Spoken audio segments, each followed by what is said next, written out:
Kalau bagus, insya Allah kita bilang bagus. Iya. Kalau kurang bagus, insya Allah kita akan sampaikan kurang bagus. Kalau tidak bagus, bahkan buruk, Iya. dan gagal, ya dosa kalau saya nggak sampaikan ini. Iya. Nanti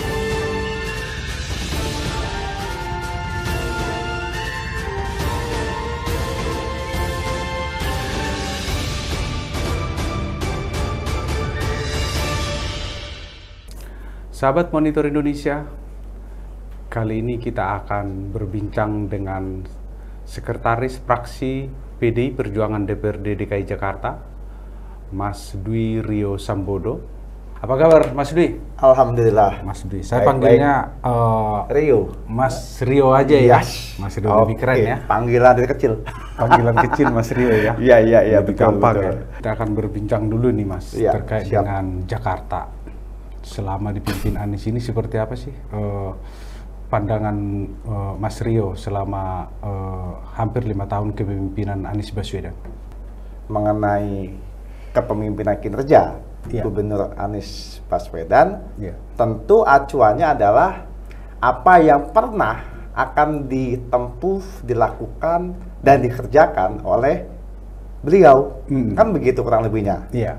Nah, apa itu bentuknya? Ya bentuknya tentu adalah Janji. rencana kerja. Iya, rencana kerja yang memang sudah ditawarkan, dilontarkan, yang akan dikerjakan.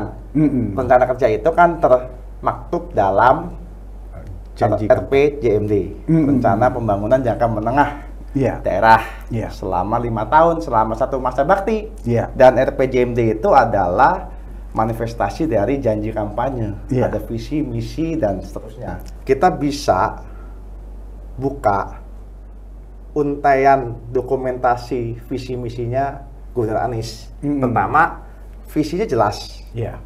disampaikan, ya, Iya. maju kotanya, bahagia warganya. Iya. Nah, tinggal kita cek, Gimana? benarkah atau sampaikah atau tercapaikah visi itu? Iya. Itu bisa kita potret dalam banyak data ilmiah. Iya. Salah satunya survei misalnya. Nanti kita akan coba uraikan. Yang kedua, Iya. misinya. Iya. Ada 23 program utama yang dijanjikan. Iya, 23 ya. Ya, ada rumah susun, ada Iya. kemacetan, ada penanganan banjir, OKOC, pendidikan, smart city, Jakarta Iya. cerdas, Iya. ya, dan banyak dan macam-macam lah, banyak lah. Ya, kalau mau dikerucutkan dari 23 itu kurang lebih yang menjadi hotnya itu ya antara 5 sampai 7 lah, kurang lebih kayak gitu. Iya. Nah, tinggal kita coba buka Iya. liputan memori warga Jakarta terhadap itu. Karena semua aksi-aksi kerja Iya. itu diukur oleh yang namanya output dan outcome. Iya. Outputnya adalah dikerjakan atau tidak. Iya. Outcome-nya adalah puas nggak warganya, terpenuhi nggak kebutuhannya, Iya. kayak gitu. Dikerjakan itu kan belum tentu memenuhi kebutuhan, jangan-jangan memenuhi keinginan toh. Iya, Nah, iya. ini perlu ditelisik, Iya. ditelaah, Iya. dijelajahi, ke situ apa enggak? Begitu Bu Hotman. Iya. Terkait dengan janji kampanye ini, Bang. Ini Yes. kan ada juga hasil survei CSIS ya. Oke. Itu menyatakan bahwa karena kebetulan para ahli katanya narasumbernya di situ kan. Hasil dari survei itu 51,8% itu masyarakat tidak puas dengan kinerja Anies Baswedan. Oke. Itu gimana, Bang? Abang Saya ada data yang menarik. Iya. Ada komparasi atau perbandingan, Iya. Bu Hotman. Iya. Ada survei tentang tim ahli Iya. yang mengatakan bahwa 51% tidak puas. Iya. Ada juga survei menyatakan bahwa masyarakat itu puas, Iya. 73%. Iya. Nah, ini menarik. Iya. Ini menarik. Kayak gitu. Menariknya apa? Pertama, dari responden berbeda. Iya. Kemudian kedua, dari variabel pertanyaan, Iya. itu mungkin ada perdebatan yang harus didalami. Kayak gitu. Nah, ketika ada menyatakan puas, dan itu seringkali dieksploitasi oleh Gubernur Anies, Iya. seperti itu, maka kemudian gugatannya adalah, bukan pertanyaannya nih, Iya. gugatannya adalah variabel apa, dan apakah variabel itu ansih hasil kerja dari Gubernur Anies, atau ada memang yang namanya manifestasi kerja kepemimpinan gubernur sebelumnya, atau jangan-jangan ada yang namanya unsur manifestasi kerja dari pemerintah pusat. Itu pertama. Yang kedua, soal tim ahli. Tim ahli ini kenapa kemudian mencuatkan 51% tidak puas? Pasti karena tim ahli lebih menguasai duduk persoalan. Cara berpikir ilmiahnya itu lebih dalam, sehingga saya yakin 100% yakin, hakul yakin, ainun yakin, tim ahli itu menyandarkan pada perbandingan rencana kerja atau rencana yang akan dikerjakan, akan ditempuh tugasnya oleh Gubernur Anies, yaitu apa? Seperti tadi saya sampaikan, visi misinya, ketika dikomparasikan, dibandingkan, ya mungkin data menunjukkan bahwa pelaksanaan rencana kerja ini bisa dikatakan jauh dari harapan, atau kalau tidak boleh dikatakan gagal. Begitu. Berarti sebagai wakil rakyat yang duduk di DPRD DKI, Mas Rio itu menyatakan bahwa Anies itu gagal. Saya bisa katakan seperti itu. Kalaupun tidak menjadi kesimpulan, paling tidak minimal menjadi hipotesis bahwa kepemimpinan kinerja Gubernur Anies Baswedan sangat jauh dari capaian yang direncanakan, atau boleh dikatakan gagal. Apa saja indikatornya nanti kita bisa buka. Indikatornya apa aja itu? Oke, misalnya ya penanganan banjir. Jakarta itu penanganan banjir itu salah satu persoalan utama loh. Ya, oke. Kita nggak masalah kan, mau naturalisasi, mau normalisasi nggak ada masalah kan. Yang penting dikerjakan. Kan begitu. Buat apalah bagi warga tentang penataan kota. Yang penting adalah penataan kota. Ini jadi mau penataan normalisasi, kata mau naturalisasi, faktanya dari 33 km yang harusnya dikerjakan itu aliran sungai, kali yang meliputi dampak ke Jakarta, sampai sekarang 1 kilo pun tidak dikerjakan. 1 kilo pun tidak ada dikerjakan. Itu yang dari naturalisasi. Dari 33, 16 sudah dikerjakan oleh kepemimpinan Pemda sebelumnya, selebihnya belum dikerjakan. Kita sebagai anggota Dewan Perwakilan Rakyat Daerah yang mewakili warga Jakarta tentu menginginkan oke lah, selebihnya mau dinaturalisasi atau mau dinormalisasi, kita kerjakan. Itu pun tidak dikerjakan. Oke lah, pakai konsepnya naturalisasi, itu pun tidak dikerjakan. Dan kita nggak tahu sampai hari ini bagaimana sih konsepsi naturalisasi di Jakarta, apalagi di Jakarta, bukan di Kalimantan, bukan di Sulawesi yang mungkin lahannya masih memungkinkan untuk melakukan naturalisasi. Kita bisa lakukan itu mungkin di beberapa titik saja seperti Condet. Gitu. Itu pertama. Ya, sehingga kemudian selalu mengalami begitu. Terakhir sumber resapan itu pun juga gagal. 400 sekian miliar, puluhan ribu lubang disiapkan, tetapi kemudian juga gagal. Itu penanggulangan banjir. Itu penanggulangan banjir ya. Ya, pernah dibilang 6 jam surut. Nyatanya di mana kali terus, ya kan, sampai 6 hari nggak surut gitu kan. Surut juga. Iya, itu penanggulangan banjir. Kemudian yang berikutnya rumah susun. Rumah susun. Rumah susun itu sama dengan DP 0 rupiah itu ya? RPJMD, janji kampanye, itu 232.000 sekian yang harus dibuat. Yang harus dibangun. Karena kan memihak kepada warga miskin. Memihak itu kan harus ada tindakan. Jangan hanya dikata. Nyatanya dari 230.000 sekian, belum 1.000. Baru 1.000? Belum 1.000. Itu pun DP 0 rupiah yang nggak sampai 1.000. Cicilannya itu cicilan kalangan menengah, bukan kalangan bawah atau kelompok miskin kota, kayak gitu. Jadi dari 232.000 baru 0,03%. 0,03%. Yes.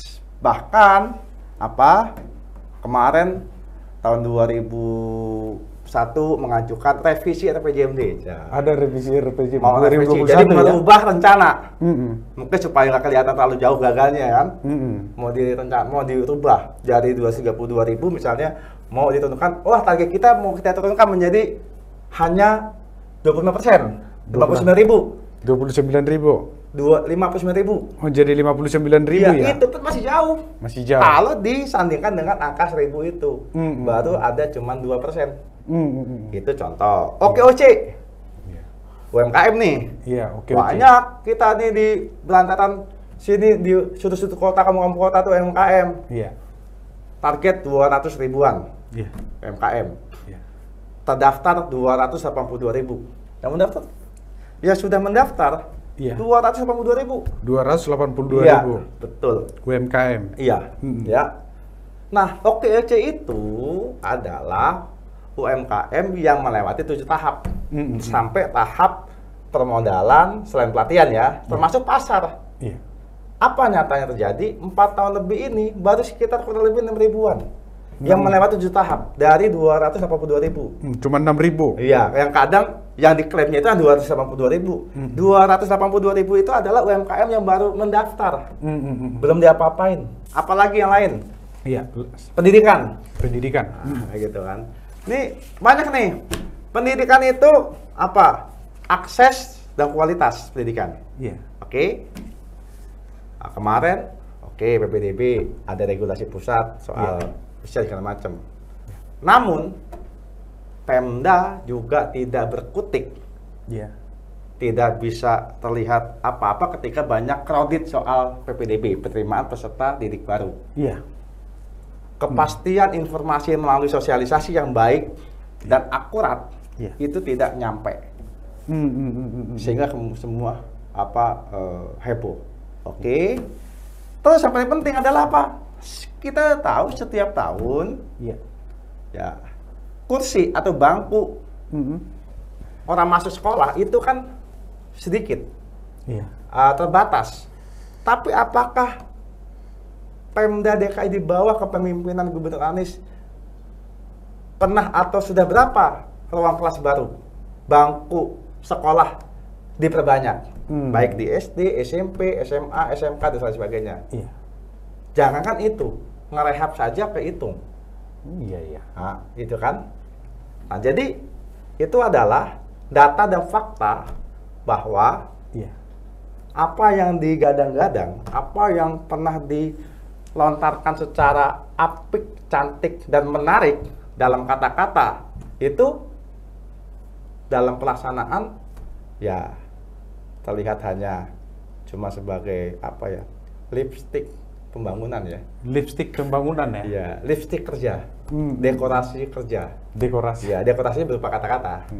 Mungkin kalau mungkin di presentasi mungkin. Jadi kalau makanan disiapkan bumbunya aja, tapi nasinya nggak ada, lauknya nggak ada, cocolannya nggak ada, cuma dikasih bumbu aja. Apa iya dengan bumbu itu kita kemudian kenyang kalau lapar? Kurang lebih kayak gitulah. Saya bisa menganalogikan dari soal soal capaian kerja dari Gubernur Anies Baswedan. Sekali lagi ini bukan soal subjektivitas dan tendensius, ini adalah soal perbandingan dan komparasi soal data dan fakta kayak gitu. Jadi sekali lagi, kalau bagus, insya Allah kita bilang bagus. Kalau kurang bagus, insya Allah kita akan sampaikan kurang bagus. Kalau tidak bagus, bahkan buruk dan gagal, ya dosa kalau saya nggak sampaikan ini.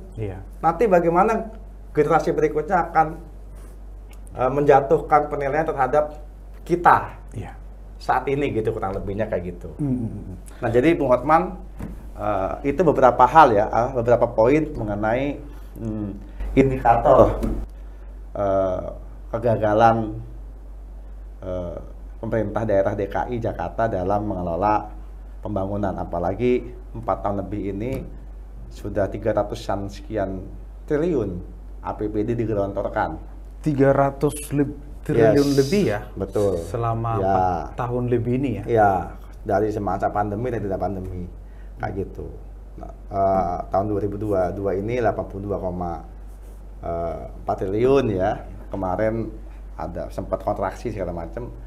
Kurang lebih 300 triliun lah gitu ya. Dan kemudian dari uang segitu apa gitu kan hasilnya, kepuasannya. Gitu ya? Tadi bilang outcome-nya gitu. Output-nya apa? Output itu kerjanya. Outcome atau kepuasannya kayak gimana? Kepuasan itu kan pasti adalah satu bentuk kondisi masyarakat merasa kebutuhan-kebutuhan permasalahannya terpenuhi. Kayak gitu, misalnya kayak gitu ya. Jadi ada banyak indikator. Soal birokrasi nggak banyak indikatornya. Ya kan, internal Pemda saja, Bung Hotman. Bung Hotman, internal Pemda saja ketika ada yang namanya lelang jabatan nggak tertarik. Sampai nggak tertarik ya? Kenapa begitu? Karena dianggap tidak jelas. Nggak jelas, tidak transparan. Sistemnya kayak apa? Penilaiannya kayak apa? Dan siapa yang memang dianggap terbaik di plot di mana? Apakah dirinya merasa memang di bawahnya yang diberi plot segala macam apa bukan itu? Atau hanya formalitas saja? Hanya formalitas saja. Makanya kemudian ada beberapa kali ada hot issue ya. Hot issue, ada persoalan mencuat soal lelang jabatan tidak memantik pegawai-pegawai ASN DKI tertarik untuk ikut dalam lelang jabatan, termasuk soal banyaknya pos-pos yang kosong PLT, ya, pos-pos yang kosong yang PLT, di mana dengan pos-pos kosong yang PLT itu otomatis ada penurunan dan degradasi motivasi kerja dari para SKPD, ada lurah, pasti beda. Gubernur Anies pernah kita sampaikan dalam paripurna itu kan, tapi beliau bilang enggak kok, sama aja PLT nggak PLT sama aja kewenangannya. Iya, oke, kita anggap sama saja kewenangannya. Tapi tak berbeda, dari tunjangan itu berbeda, dari motivasi berbeda. Nanti saya kerjakan bagus, nanti kemudian siapa yang mendapatkan reward bukan saya, kan begitu kurang lebihnya. Berapa lurah yang kosong sekian lama, berapa camat yang kosong sekian lama, berapa wakil wali kota yang kosong, kepala dinas kosong dan sebagainya, itu kan semua ujungnya mempengaruhi yang namanya pelayanan publik. Nah, kayak gitu kan. Sekarang ini kan soal tata kelola pemerintahan kayak gitu ya, isunya kan dua hal itu saja ya. Pertama pelayanan publik, dua tentang anti korupsi gitu kan. Nah, ini yang tentunya menjadi determinan faktor ya dari beberapa problem atau indikator kegagalan capaian kinerja. Atau memang Anies ini tidak bisa memimpin pemerintahan atau seperti apa mungkin, Mas Rio? Ya menurut saya gagah dalam kata ya, tapi semarak dalam kata, tapi mangkrak dalam tindakan, mangkrak dalam perbuatan. Ya. Tapi kan DPRD kan memiliki kontrol sebenarnya. Oh pasti. Kontrol. Tapi gimana? Kita punya kontrol atau pengawasan, kita punya hak budgeting, kita punya hak legislasi. Tetapi perlu diingat bahwa konsepsi pemerintahan daerah, walaupun kita dianggap suami istri adalah eksekutif legislatif, tetapi tetap yang namanya pelaksanaan pembangunan, pelaksanaan pemerintahan, bahkan detailing, rigid perencanaan pembangunan itu akan lebih banyak didominasi oleh eksekutif daerah. Memang yang bisa melaksanakan pembangunan legislatif. Kita kan rencanakan harus begini ya. Kita plot anggaran, harus bebaskan tanah untuk embung, untuk waduk, untuk ini segala macam.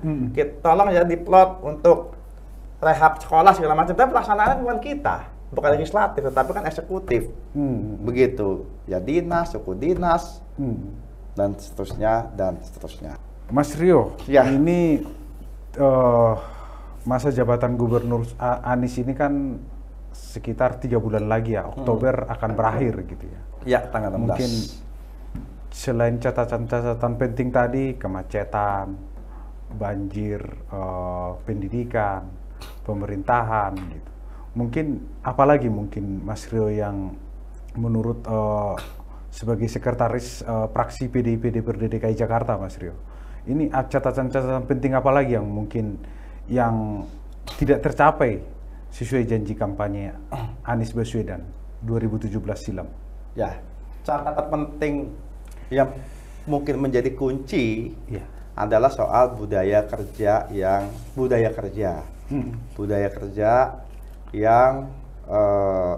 mengalami kemunduran dalam keadaban.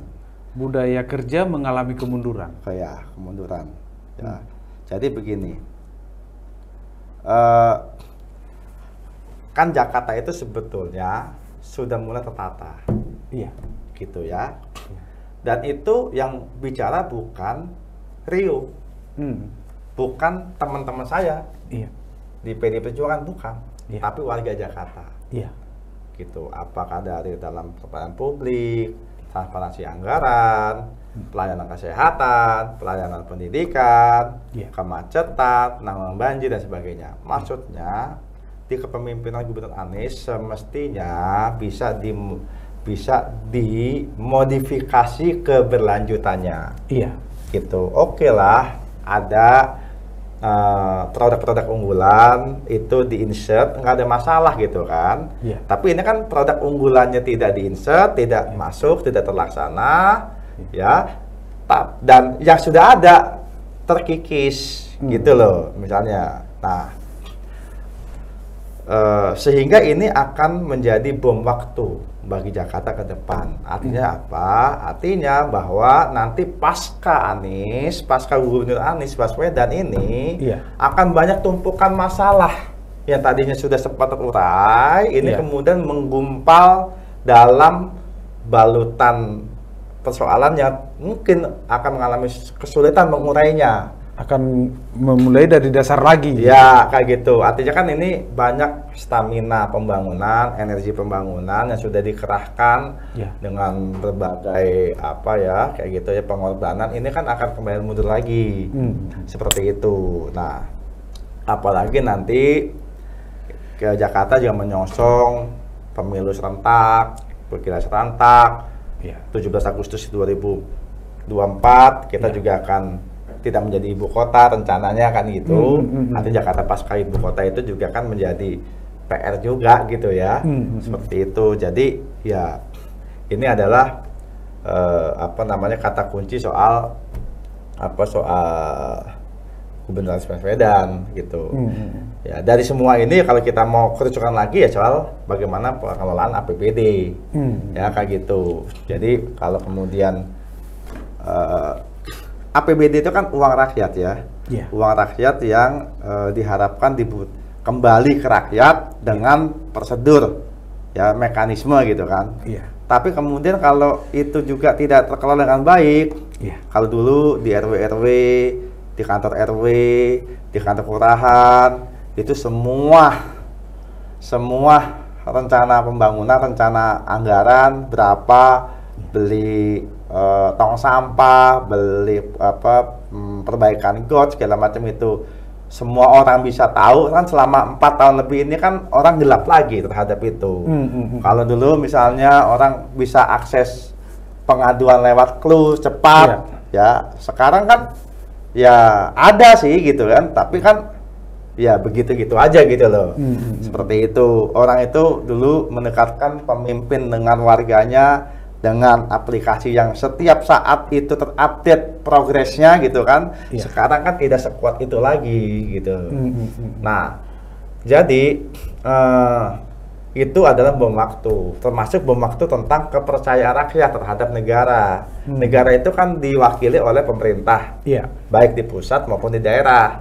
Semakin tinggi kepercayaan warga terhadap pemerintah daerah misalnya ataupun pusat, maka negara menjadi kuat. Ya kan gitu. Tapi kalau misalnya ini sebaliknya, kan negara akan mengalami degradasi kepercayaan gitu. Apalagi sekarang kita kan menghendaki supaya Indonesia sebagai sebuah bangsa dan negara dalam balutan negara kesatuan Republik Indonesia bisa langgeng gitu loh. Di tengah-tengah ancaman ideologi transnasional yang sekarang itu sedang kuat mengancam kita gitu, lebih kayak gitu. Nah ini itu bukan sekedar buih-buih masalah, tapi gelombang masalah. Gelombang masalah ya? Iya, kayak gitu. Bukan buih masalah, gelombang masalah ini. Mungkin jika dibandingkan dengan Mas Dwi, dibandingkan dengan Gubernur Ahok sebelumnya ya, sebelum Anies Baswedan ini, ada degradasi kepemimpinan seperti yang Mas Dwi sampaikan tadi, dan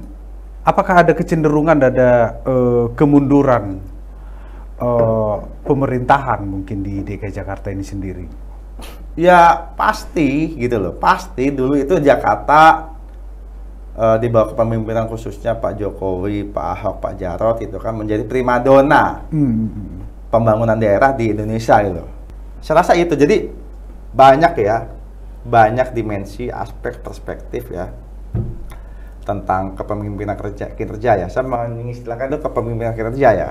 Kalau kinerjanya misalnya kalau misalnya Bung Hotman bagian dari kepemimpinan saya, maka baik dan buruknya Bung Hotman itu baik buruknya Rio. Jadi nggak bisa dibuat baiknya Bung Hotman, baiknya saya, buruknya Bung Hotman bukan buruknya saya, nggak bisa begitu.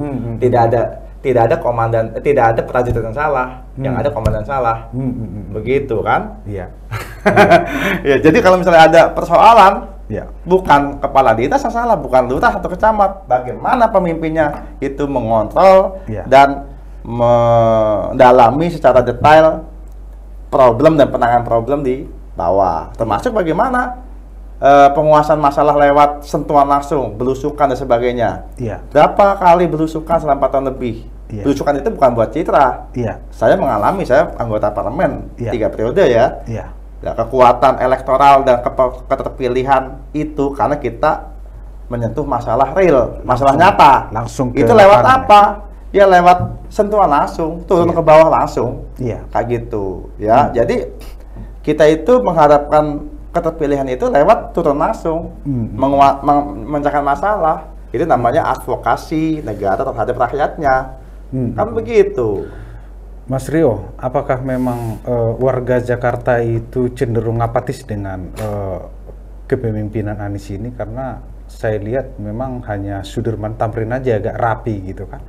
Kalau di daerah-daerah sekeliling saya lihat ini dari pandangan-pandangan publik juga kan ya udah biarin aja lah, suka dia lah, mungkin jadi seperti itu Mas Rio. Nah jadi gini Bung Hotman, ini kita kan dikembalikan pada memori pola pembangunan ala kolonial, ya, termasuk kemudian yang diadopsi oleh pemerintahan baru 32 tahun, yaitu mengejar pembangunan yang bersifat simbolik seremonial, ya, mahasiswa, ya, seperti hari ini misalnya kita nggak bilang tidak bagus, ya, Jakarta International Stadium itu bagus, gitu kan, tapi apa iya itu 4 tahun lebih yang hanya bisa dibanggakan, gitu loh. Jadi kalau tadi Bung Hotman bilang Sudirman Tamrin, sekarang JIS gitu kan. Jadi apa jualannya itu saja gitu kan? Apakah pembangunan hanya itu saja? Seperti itu. Nah, jadi pembangunan ala kolonial itu adalah pembangunan dalam bentuk pendekatan mercusuar. Simbolik-simbolik tertentu, tetapi tidak menyentuh persoalan substansial, yang bersifat menyeluruh, meluas dan mendalam, kayak gitu. Soal kemiskinan, soal akses hak rakyat terhadap pembangunan dan sebagainya, ya. Sementara kita ini sekarang udah zamannya milenial, bukan kolonial lagi. Milenial itu adalah pembangunan yang bercorak, semua buat semua. Gitu. Pembangunan itu bukan diartikan sebagai hanya hasil, tapi dari proses pelaksanaan dan setelah pelaksanaan, terpenuhi nggak kebutuhan warganya terhadap pembangunan itu, terlibat nggak? Itu penting terlibat itu, ya, karena terlibat itu akan mencuatkan rasa memiliki warga terhadap pembangunan itu sendiri, gitu, apapun bentuknya gitu. Nah, jadi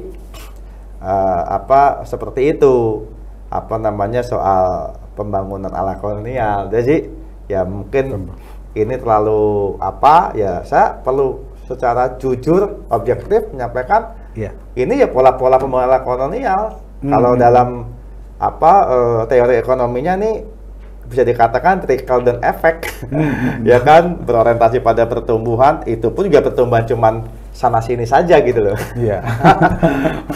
Meninggalkan mazhab pembangunan ekonomi politik yang berbasis pada adil dulu baru makmur, bukan makmur dulu adil.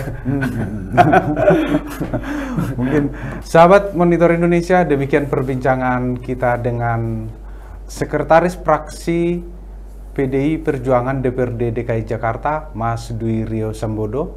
Semoga perbincangan kami tadi bermanfaat untuk kita semua. Sampai jumpa.